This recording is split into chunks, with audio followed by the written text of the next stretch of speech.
You're listening to Convenience Matters, brought to you by NACS. We'll talk about what we see at stores and what the future may hold for our industry. The acceptance of cannabis in retail has come a long way in the past decade. Today, consumers talk about the properties as a sleep aid, as a solution to chronic pain, as something even for their pets or some other benefit, as opposed to those stereotypes from a decade or two ago that was more around the euphoric properties of marijuana. So today we're going to talk about what's going on, what's changed, and how it all applies to retailers. Joining us today to discuss cannabis, marijuana, hemp, THC, CBD, you name it, we have Melissa Vonder. She is writer-consultant with MelissaV Inc. She also writes regularly for NACS Magazine and a bunch of other publications and is an expert in the field. So thanks for joining us today, Melissa. Thanks so much for having me, Jeff. I always enjoy the break from the day job to come and talk all things cannabis. So let's start with cannabis, just the broad definitions. I started by talking about marijuana, THC, CBD. You know, it's there's a lot out there, and it almost strikes me as it's similar to how beer has become. It used to be I'll either have a regular beer or I'll have a light beer, and now you're looking at alcohol volume, you're looking at all these different elements. So start with the basics with what are we looking at in terms of cannabis? Absolutely. I think I could probably fill a full podcast on this, but I will try to stick with the top line. And if people have questions, NACS has great resources. I'm always available. But when you look at cannabis, and part of the problem is within the industry, cannabis and marijuana have become interchangeable. From the very technical definition, they are not interchangeable. Cannabis is the broader genus of the plant species. I think about it like dogs. So if you're looking at dogs and breeds, cannabis is encompassing every single breed. It is dog. Marijuana and hemp are both species within the cannabis plant. And, biochemists can come at me because I'm sure I'm not phrasing that properly. Full disclosure, I have a BFA in screenwriting. So I'm not going on the most technical of terms of this, but. So your new movie? No, wait, I don't know if you're allowed to write with a strike, but is it going to be like Weed Dog or something like that? I wish I had the wherewithal to handle that side of the industry. I find convenience much more enjoyable. Okay, well, sorry for the interruption. About that experience. But so cannabis is like dogs. Marijuana and hemp are species or breeds of that, but they are both cannabis. So saying, Colorado legalized cannabis, what they really legalized was marijuana. That's what people commonly think of. Now, the 2018 Farm Bill really brought hemp into the space. Before that, it was really thought of as something for clothing, for fibers. However, there's something called cannabinoids. Those are the little aspects of the cannabis plant. It's CBD, THC, CBN, CBG. All of those acronyms that you hear, those are cannabinoids. Those are the parts of the plant that give you the effects that you're looking for. So when we say THC, that's that euphoric effect. And it's mostly found in marijuana in high levels, but it's also found naturally in the hemp plant. CBD is the other one our industry hears a lot about. That is not a psychoactive ingredient, and you find a lot more of it in hemp, but it's also in marijuana. Then there's hundreds and hundreds of other ones that I'm sure you and I will get into that have other effects, as well as something called synthetic cannabinoids. So when we talk about Delta-8, that is a synthetic cannabinoid, and that means that it is not found naturally in the cannabis plant, whether it's hemp or marijuana. It's made by taking CBD and synthesizing it. So the lab technicians do their work and you get Delta-8, which mimics a lot of the effects of THC. So it's a lot out there. If you're confused, you're not alone. In my writing, I have found major news outlets and regulators out there, and you and I are going to get into this, but tons of people do not understand. But, when you're looking at our industry, what is as close as legal, and I'm conscious that Lyle and the team at GR are going to listen to this. So this is not saying it's legal and totally kosher for everyone to sell, but when we're talking about hemp-derived products, those are more on the legal side of things. Marijuana is not legal anywhere for convenience retailers to sell. And when we talk about legal, it gets more complicated there because we talk about state and we talk about federal. And first off, it is not legal at the federal level. However, marijuana. But hemp is legal at the federal level. So hemp is legal. However, when it was legalized within the 2018 Farm Bill, which set this 0.3% THC threshold, so it acknowledged that THC is found in hemp. It just set it at a very low level so that any hemp being sold in the U.S. wouldn't get anybody that intoxicated feeling. But what the Farm Bill also did was it gave FDA instructions basically to regulate it. And thus far, the FDA really hasn't set any kind of pathway for getting even totally THC free or CBD products onto the marketplace as long as they're ingestible. So really, the only thing the FDA has fully cleared is topical CBD products. That said, they're not really enforcing it. It's kind of in this very gray area. And this is for the least, effect-driven parts of the plant. So it'll be interesting to see what happens there. I know Congress is really pushing for some kind of clarity because in the meantime, it's not just CBD out there. You have all the Delta-8 products or hemp-derived Delta-9, which is effectively THC. It's the same effect that you get from the marijuana-derived THC. Those products are popping up all over the place, and there's no pathway at the federal level for it. And you had started by, you mentioned Colorado, and I think everybody knows Colorado is the first state to legalize technically, marijuana. Colorado, Washington, and Oregon all legalized the same year. I think we had the results of Colorado first, but all went legal. And right now, I believe there are 20 states that have legalized marijuana, and only 4 have made a statement and said it's illegal. So roughly half the country has legalized it on some level, and only 8% has said no way, no how at all. Yeah. So there are at least 23 states, if not more. I know Minnesota was the 23rd to pass legalization. They're not selling it yet. And that's just from a broader all adults using it. Even more states have approved it for medical. So there's way over half of the states that have some kind of permissive marijuana stance. You are correct. And very few that are saying no way, no how. And this is a convenience retail podcast. So we're not, we're interested in what's going on with dispensaries, but we're talking about this because there are implications at the convenience store level. There are, because of these state statutes, convenience stores are able to sell these products. So can you kind of take us through what your experience is with how it's sold at a convenience store? And adds another thing in there. When you talk about the typical marijuana or hemp-based products, there's really 2 kinds. There's packaged, which we sell very well, and we're also very effective at age verification, with somewhere around 50 million IDs checked every day. At the other side, you have the what's called flower, and that is what, when you think of marijuana and you think of leaves, sold loose. That's really the 2 ways that these products are sold. It's packaged and it's loose. And what are all the areas that fit the convenience store?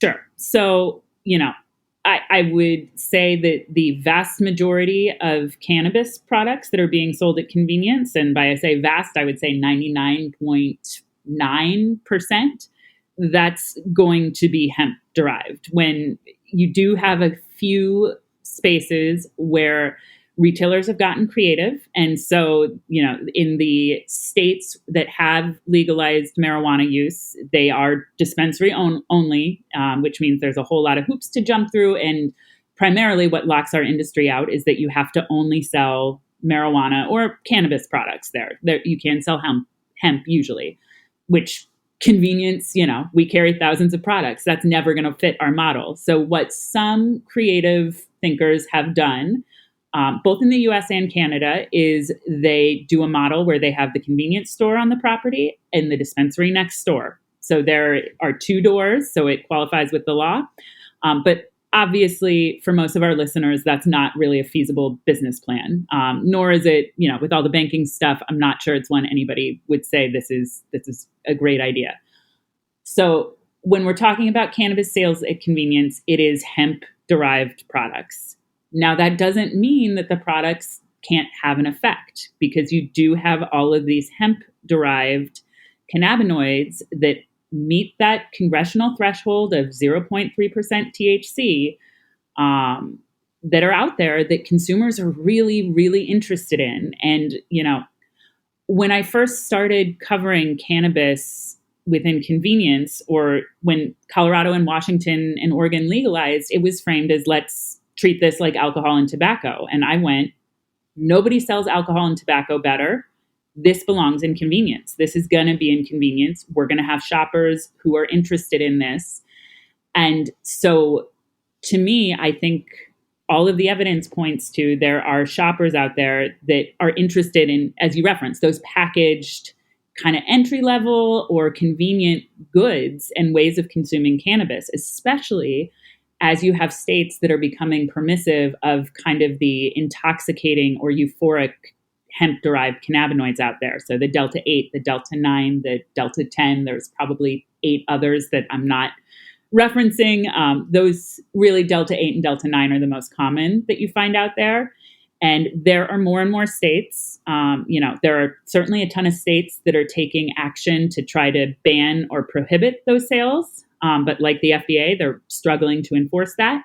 Then there are a handful of states out there that are either kind of consciously not doing anything and allowing the market to go. And there's others that are really finding a pathway and saying, we know this is out there, let's regulate it so that there are some safety standards, some product standards, some marketing standards, but let's make it accessible, because a regulated market is always going to be better than a black market. You mentioned Minnesota earlier. Is that one of those states that fits into what you were just talking about? Yes. A state that's heavily looking at regulating in more regulating more broadly? So Minnesota is a prime example of a state that is really taking a progressive approach to this. So there's been a lot of jokes or fodder out there about specifically Minnesota and Louisiana, both of whom kind of have taken a really progressive stance on hemp-derived THC products specifically. There was a lot of coverage of both of these states might have done that by accident. So what both of those states did is, instead of just saying, okay, Delta 8 or Delta 9 is okay to sell, they actually looked at the serving size, which is very similar to what a dispensary does. So if you walk into a dispensary and look at the edibles, they will say, this gummy has 10 milligrams of THC in it. This gummy has 5 milligrams of THC in it. And so what Louisiana and Minnesota did is they set a serving threshold of, for Minnesota, it was 5 milligrams per serving, 50 milligrams per package. Louisiana, it was 8, which is from a hemp-derived product. You got to remember that's 0.3% THC in the hemp. But for an edible, you can kind of just load that up with concentrate to get to that 5 milligram threshold. So let me top line this. Both of those states basically said it is okay for mainstream retailers to sell hemp-derived THC products with enough THC in it that there is a comparable feeling to a product you would buy in a dispensary of marijuana-derived THC. So products that you're going to feel that euphoric effect. And that 5 milligram threshold, BDSA, which is a top research firm for the cannabis space, they confirm that 5 to 10 milligrams per serving, that's what the vast majority of even experienced cannabis consumers are looking for. So that's a high threshold. Like it's a high serving, especially because with edibles, you can always consume more if you want it. So my understanding of Minnesota specifically is people were worried this was done by mistake. There were even legislators that joked, did we just legalize marijuana when they passed this bill in 2022? Which shows the confusion. They did not legalize marijuana in 2022. They did it this summer. And when they did it this summer, they actually doubled down on this threshold and said, okay, we're going to continue allowing convenience stores, grocery stores, co-ops to sell these high, they call them low dose edibles, edibles up to 5 milligrams. We're going to allow them to keep doing this in our legalized market so long as, they register with the state and pay taxes and it's not self-service, those kind of things. But they basically confirmed, no, we meant to do this and we want to have a regulated legal market that we want mainstream retailers to play a part in. They even referenced allowing sports stadiums to sell THC beverage from hemp. And I think a big deal of credit goes to all of the industry that has been looking to sell or has been selling this over the past decade, because the Cheech and Chong jokes about where's Dave or something like that and associating that with cannabis, that hasn't really been part of the discussion in the last couple of years, or strains that have something that's really clever and funny, but appeals to more of the euphoria aspects of cannabis. And instead, we've seen retailers really focus on what does this product do? Just like you wouldn't necessarily sell a beer in your store and talk about what having more than a couple might feel like. You talk about that it's a packaged product that you sell responsibly. And here's the things that go along with that product. So big credit, I think, goes to retailers the last few years in how they've positioned this product that has allowed at least 2 states to sell this level of THC in hemp, and probably speaks to how more may join them. Yeah, so a couple things you hit on there. The retailers in these states absolutely deserve credit. I know in Minnesota specifically, retailers were really engaged with their legislatures during this process and able to tout, here's what we do for the community, as well as here is our stellar record with age verification. One of the retailers I spoke with, I will shout out, he specifically unasked commented that he was using the NACS True Age technology, and that was getting him to 100% compliance, really frictionless. And that was something that really helped move the needle in Minnesota, was showing the record that retailers have with those products. And Jeff, if you want to explain a little bit more about True Age for our listeners, I'll be quiet for a minute so you can do that. Yes, True Age is a product that the convenience industry looked at a couple of years ago and said, hey, we are experts in age verification. How can we future-proof it, take it to the next level? It's something that only looks at 4 lines of code on an ID. Looks at, is it live? Is it you? Are you of legal age?